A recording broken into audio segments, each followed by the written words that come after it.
Olá, meus amigos, tudo bem? Aqui quem fala é Gustavo Eugênio do CGE Consultoria.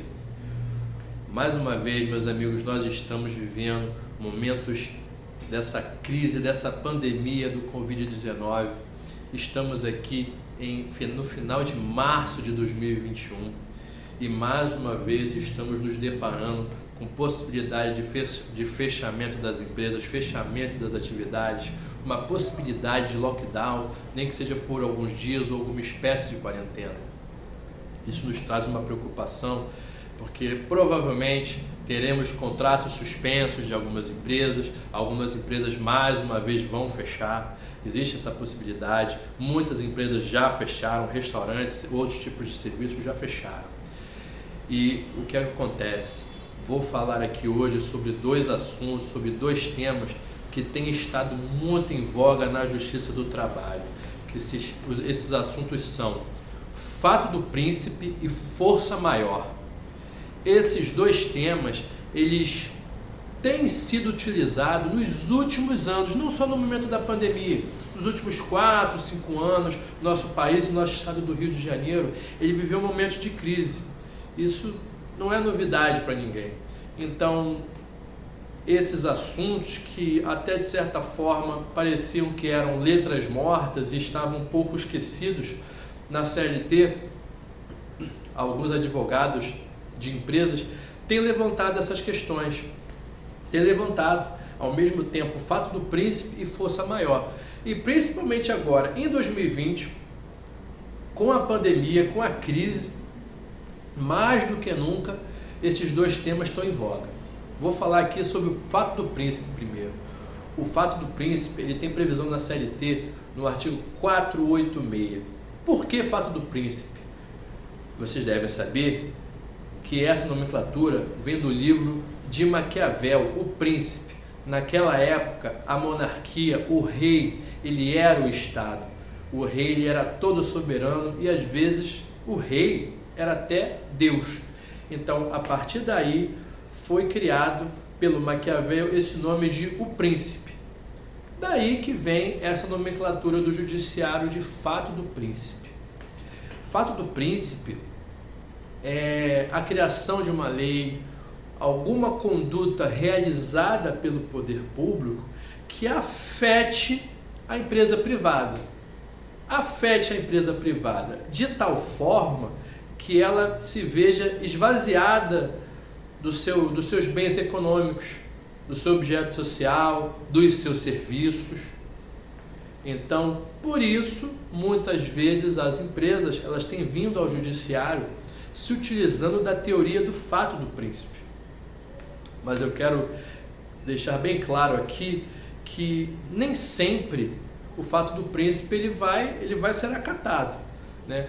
O que diz essa teoria do fato do príncipe do artigo 486? Nesse caso, sendo demonstrado que a empresa teve que fechar, a empresa não pagou o salário do seu funcionário, a empresa não pagou a rescisão do contrato de trabalho por culpa exclusiva de uma conduta estatal, o governo, o Estado, seria responsável por essa indenização. Mas sabemos que nem sempre o judiciário entende dessa forma. Teremos posicionamentos que o juiz ele vai entender realmente que a empresa ela agia de forma correta e na realidade foi por culpa de um ato do Estado que ela se viu inadimplente. Em outros momentos ela vai entender o que é muito comum, que a conduta estatal em legislar é uma conduta natural, é do poder público essa discricionariedade, esse poder discricionário de legislar. Então, a partir do momento que o poder público ele tem que legislar em prol da sociedade, o judiciário, por conta de alguns juízes, não irão entender que isso seja um fato do príncipe. Até porque essa é a função do Estado, legislar. Aí a empresa ela terá que demonstrar que foi uma conduta, que foi uma criação de lei totalmente fora dos parâmetros que tem esvaziado o objeto social. Como, por exemplo, uma empresa que trabalha em outdoor, a municipalidade, a partir de determinado momento, ela cria uma lei que proíbe essa empresa de colocar os outdoors no prédio, por exemplo, ou em alguma outra localidade, né? O judiciário, entendendo que essa conduta foi legal, aí é passível, na seara trabalhista, da ocorrência do fato do príncipe. Não podemos aqui simplesmente alegar a culpa do Estado, até porque o judiciário ele entende que a partir da hora que o empresário ele lucra com a atividade empresarial, haverá uma balança ali que a partir do momento que ele lucra com a atividade, ele também, por força desse lucro natural de atividade empresarial, ele também vai arcar com os ônus. É um equilíbrio. Se ele ganha, ele também perde. Então, quem não pode ser penalizado é o trabalhador. Certamente é assim que pensa a Justiça do Trabalho. Então, a empresa ela tem essa possibilidade do fato do príncipe. Muitas empresas têm vindo ao judiciário com o fato do príncipe e ainda nesse momento de pandemia está sendo relativizado. Tem juiz que entende pela ocorrência do fato do príncipe, tem juiz que não. Só aconselho que você pratique essa tese defensiva de forma correta, para que ela não seja rechaçada pelo judiciário. A outra possibilidade de defesa que eu tenho para falar para vocês é a força maior. A força maior está na CLT, no artigo 501. E o que prevê a força maior? Prevê a ocorrência de situações imprevisíveis, como, por exemplo, a pandemia do Covid-19. Ninguém poderia imaginar que um vírus pudesse fazer toda essa loucura que está acontecendo no Brasil e no mundo. Então, a partir de um fato imprevisível que acarrete nas finanças da empresa, na atividade da empresa, tem várias empresas fechando, vários estabelecimentos sendo fechados. Então, é uma outra possibilidade de se usar a força maior.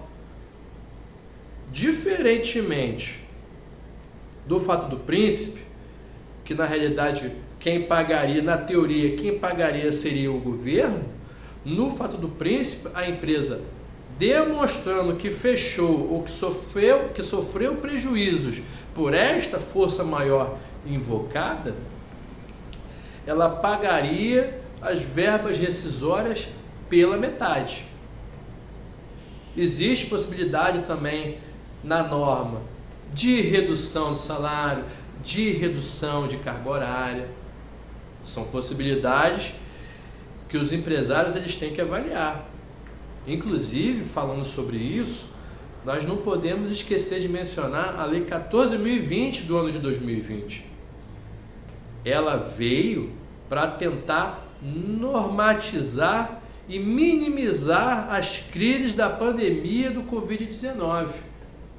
Então, nesse momento agora, final de março de 2021, que estamos de repente talvez voltando a uma situação de lockdown ou de quarentena, muitos restaurantes, muitas empresas terão que ou fechar as portas ou encerrar as atividades, ou quem quiser tentar manter a sua atividade empresarial, ela pode se valer dessas possibilidades. Por exemplo, a Lei 14.020, ela retoma a ideia da suspensão do contrato de trabalho por 60 dias. É uma possibilidade que você tem. Temos também a possibilidade da redução da carga horária, que eu também aconselho. Dependendo da atividade empresarial exercida, você pode reduzir a carga horária do seu empregado e, consequentemente, reduzindo de forma proporcional o salário recebido pelo seu empregado. É uma forma que tem de você tentar manter a sua atividade empresarial sem você encerrá-la, até porque, em regra, se você vai encerrar as atividades, você tem que pagar as verbas rescisórias. Sabemos que nem todas as empresas estão com fluxo de caixa suficiente para pagar verbas rescisórias, principalmente empresas de médio e grande porte que terão vários funcionários ali que têm direito à percepção das verbas rescisórias. Então você pode tentar minimizar a crise, reduzindo a carga horária desses funcionários e reduzindo, consequentemente, a percepção do salário deles, sempre proporcional à redução da carga horária, sempre atento àquela previsão da Lei 14.020, né? Reduzindo 25%, 50%, é uma possibilidade. Para você perceber então, meus amigos, que só nessa breve conversa que nós estamos tendo aqui, foram colocados aqui alguns pontos, algumas possibilidades. Fato do príncipe, força maior, não é com certeza o melhor dos mundos, mas pelo menos colocando essa tese no judiciário, a empresa vai conseguir respirar um pouco até conseguir um fluxo de caixa, né? Além dessas duas teorias, podemos suspender o contrato de trabalho, podemos reduzir a carga horária do empregado e, consequentemente, a redução do seu salário. Algumas empresas poderão até, mais duas possibilidades aqui, meus amigos, como eu já falei anteriormente em outro vídeo, tentar fazer acordo, seja o acordo extrajudicial do artigo 484A da CLT e até a homologação de acordo extrajudicial, que eu já mencionei aqui também, do artigo 855B. São possibilidades que nós temos atualmente de conseguir minimizar os prejuízos causados pelo Covid-19. Tudo bem, meus amigos? Eu espero que vocês tenham gostado desse tema. Caso vocês queiram que eu aborde outros temas do seu interesse, coloque aqui nos comentários. Um grande abraço e até a próxima!